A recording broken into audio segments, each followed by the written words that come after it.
trying something a little different here as we move into another career retrospective. This one on the Macho Man, Randy Savage. Last week we hit up Roddy Piper to continue to try and round out this year's Hall of Fame class, and now we're going to hit the Macho Man as we welcome someone else into the Wrestling Express Hall of Fame. Macho Man Randy Savage made his wrestling debut in 1973, but did not truly start wrestling full-time right away, as he would also actually play baseball and was signed on a minor league contract by the St. Louis Cardinals out of high school, and would spend 4 seasons with the Cardinals before leaving baseball and focusing on wrestling full-time. At first, early on in his career, Macho Man would wrestle under the name The Spider, and was similar to Spider-Man, according to my research, but adopted the name Randy Savage, taking his first name and his in-ring style, and basing his first name of Randy, and after Terry Stevens and Ole Anderson suggested the name Savage, based on Randy's in-ring style, Randy Savage was born. Randy would not see his career really take off in the territory system, even though he did work in Georgia and spent a little time with, started with Nick Goulas in Tennessee. He would really get his first big break with his father's promotion, ICW, and would only compete in ICW until ICW went out of business in the early 1980s, 1983 to be exact, because Angelo Paffo's promotion, ICW, was an outlaw promotion which ran outside of the NWA, which meant everyone in that promotion was not allowed to compete in the National Wrestling Alliance because they were a part of an outlaw promotion. So names like Bob Orton Jr., Randy, Lanny, Ron Garvin for a time.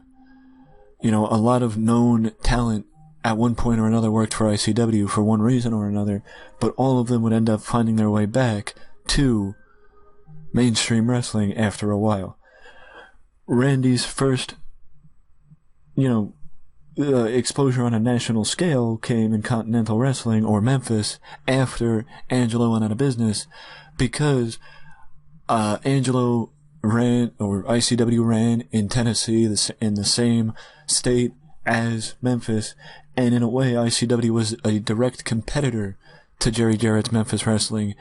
So when Angelo knew the time was coming that he was going to have to fold up and close his promotion, he went to Jerry to try and set up a money feud with Jerry Lawler and his big star, Randy Savage. So, very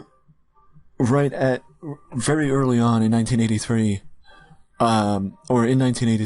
Randy and Jerry finally had, in some cases, the dream match of the era between Randy and Jerry Lawler, but this feud was also one of the feuds that would set up Randy Savage, or set Randy on the track to superstardom, because it was at the behest of Jimmy Hart, who worked in Memphis at the time. It was at the behest of Jimmy Hart, who told Vince McMahon that the top free agent in wrestling, the best worker in the industry, was down in Memphis, and Vince needed to sign him. And by 1984, Randy Savage had moved on from Memphis to the WWF. As Jim Cornette said, within a year, Randy Savage went from sleeping on the floor of hotel rooms or motel rooms and not having much to his name to being one of the wealthiest men in wrestling, thanks in part to Jimmy Hart. And within it didn't take much. It didn't take much time, but right from the start, Randy was billed as a top free agent in the WWF because every manager in the company, Bobby Heenan, Oliver Humperdinck, Jimmy Hart, Lou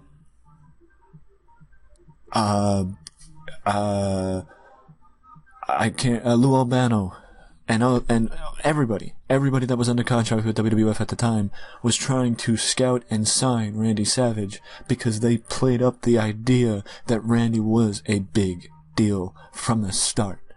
And that's when Randy finally decided to make his decision, and it came as a shock that he chose Miss Elizabeth. And that was Elizabeth's debut, when Randy announced that she was his manager. Randy would become, it would not take very long for Randy to become one of the biggest stars in the company and show exactly why he was billed as the top free agent in wrestling at the time of when he was signed. And that is because it only took Randy, well, I mean, you would say it only took Randy a few years to become a star, but I would say when he and Ricky Steamboat tore down the house at the Pontiac Silverdome at WrestleMania 3, that is not what made Randy a star. Randy was a star by that point, because you don't get top billing on WrestleMania, or be a top billing match on WrestleMania. Hogan and Andre got the top billing, don't get me wrong, but you're not a marquee match at WrestleMania, and one of the biggest feuds in the company at the time, if you're not already a star. That match with Ricky Steamboat at WrestleMania 3 made Randy a legend. And there's no ifs, ands, or buts about that. Because WrestleMania 3 is one of his match with Ricky Steamboat at WrestleMania 3 is not only an embodiment of how good both men are, but it's one of the greatest matches in not just WWE history, wrestling history overall. Randy never really got the opportunity to be the flag bearer for the WWF because Hulk Hogan was the flag bearer of the WWF. And even though they both signed around the same time, and even though Randy Savage would have been more than capable of being the flag bearer, Hogan was more of what Vince was looking for. Hogan was more the entertainer. Savage was more the well-rounded competitor. Savage could go in the ring and on the mic. Hogan was the guy to drag you in and make you believe in him, rather than, I mean, also, to a degree, Savage was better as a heel. Hogan wasn't. Until, at the time, Hogan wasn't. Hogan would get better, and Hogan would show that he could make it work as a heel. But Savage was, in my opinion, Savage was a better heel to a degree. And Savage would get the opportunity to show that with the start of the Mega Powers at WrestleMania 4 at Atlantic City, when Savage won the WWF title in the tournament from defeating Ted DiBiase with the help of Hulk Hogan, but nobody expected that to be the start of the Mega Powers.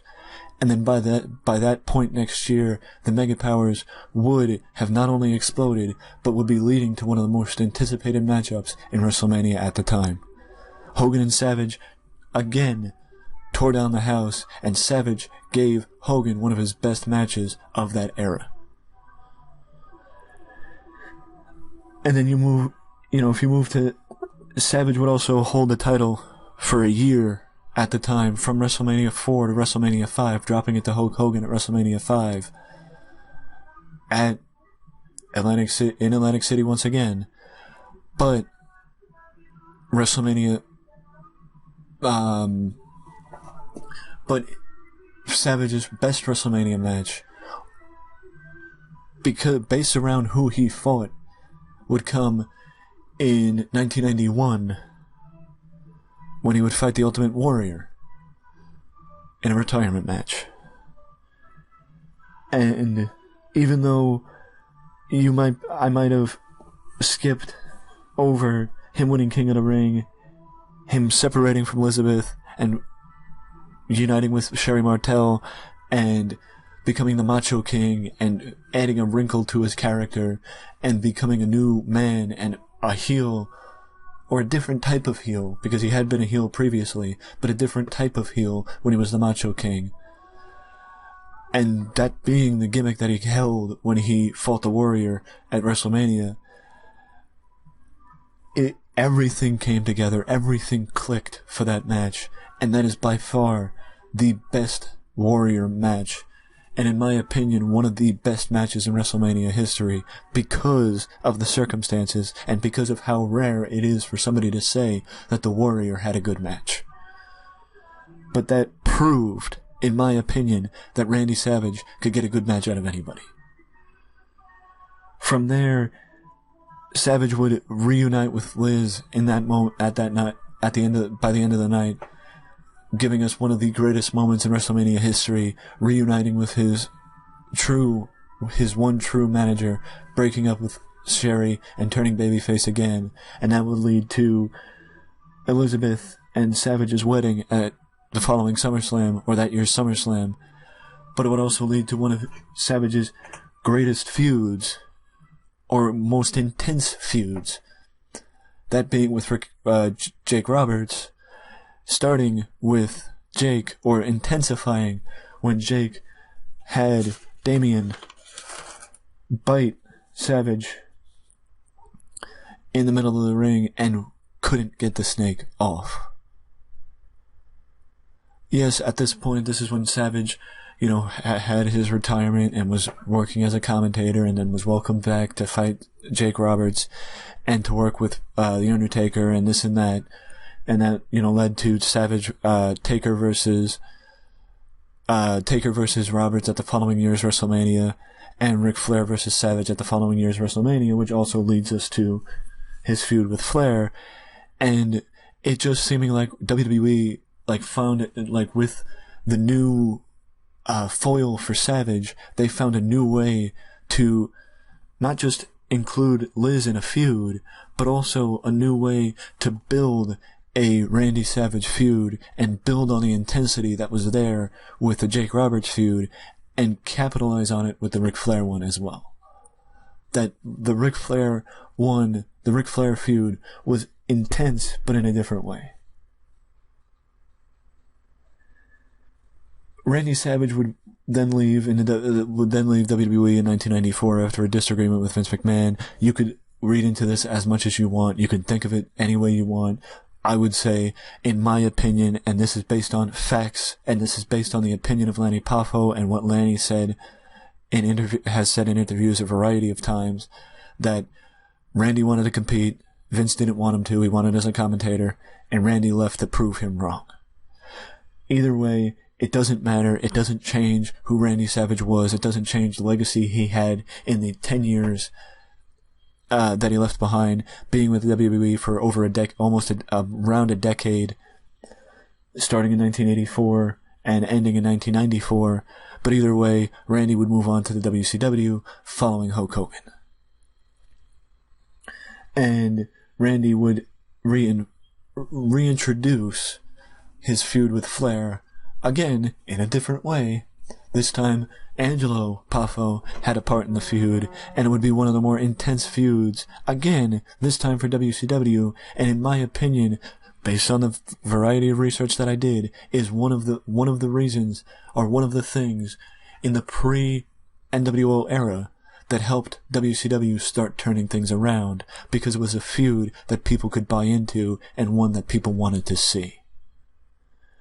And then we move to the next phase. Speaking of the NWO, you really can't talk about Randy Savage, or the NWO, without talking about the part that Randy Savage played, because Randy Savage was not only in the match at Bash at the Beach 96, but he was one of the top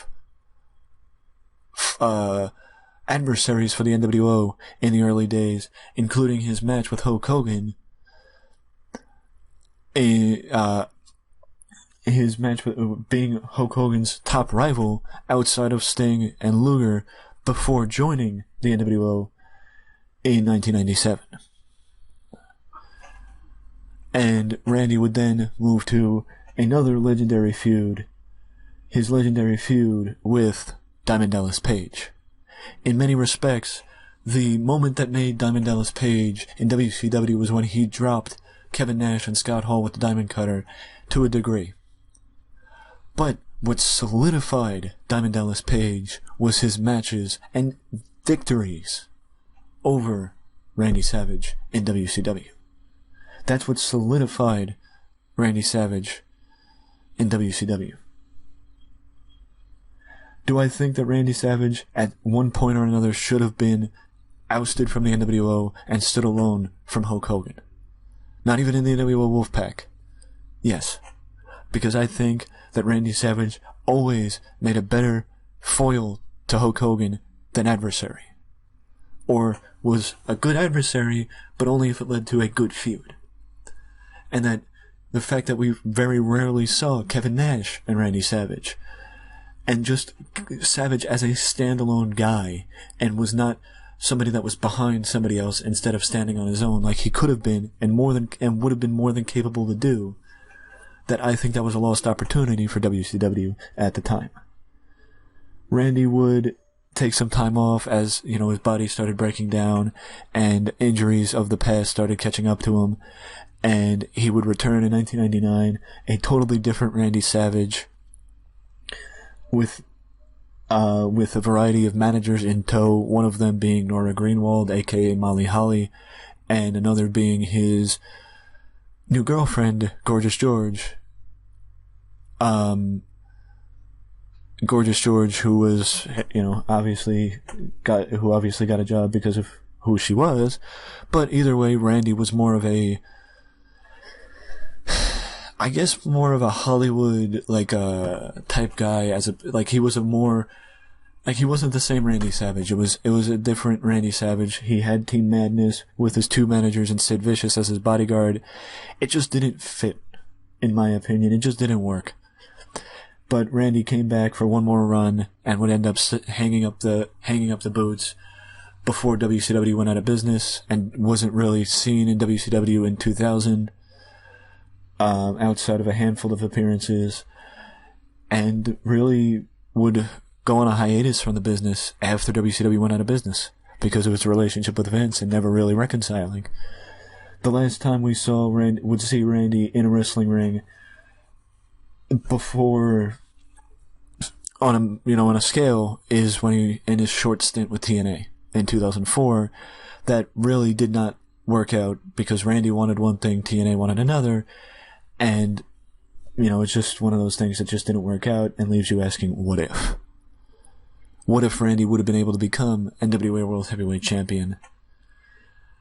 But, would that have been the Randy Savage we would have wanted to remember? Was it too little too late for that to happen? Did it work out the way it needed to? As far as his in-ring career, I do agree. I just wish, and I think we all wish, that Randy would have been able to reconcile with WWE like the Warrior did, like Bruno did, before his passing in 2011. But that doesn't change the fact that Randy finally did take his rightful place in the WWE Hall of Fame thanks to his brother Lanny, letting bygones be bygones and letting Randy get his rightful place in the Hall of Fame. Randy Savage, there is no doubt in my mind that Randy Savage will go down, or does go down in history as one of the greatest of all time, and one of the most outlandish characters ever to lace up a pair of boots. All the stories I've heard of Randy, it's that Randy was not any different off camera as he was on camera. That wasn't a voice he put on for a character. That was actually Randy Savage, and that was actually who he was. So even though Randy might not have been the best in the ring compared to some of his other cohorts, Randy was still one of the most outlandish characters and colorful characters, and made you want to watch and made you want to see what he was going to do next. Randy Savage is by far one of the best ever in that regard, and will go down in history as one of the best for that reason. Randy Savage there could be a case for Randy to be made to be on the Mount Rushmore of WWF, depending on the era that you're talking about. I think to a degree there could be a case for Randy to be on WCW's Mount Rushmore too. because of the part that he helped play in stabilizing WCW to allow them to go on the run that they did from 1996 till 1998. Either way, though, it is my honor and privilege to finally welcome Randy Savage into the Wrestling Express Hall of Fame and give him another achievement, even though, it might not be a notable one. It is notable in my opinion because I am proud to finally welcome Randy Savage into the Wrestling Express Hall of Fame class of 2020. Oh yeah.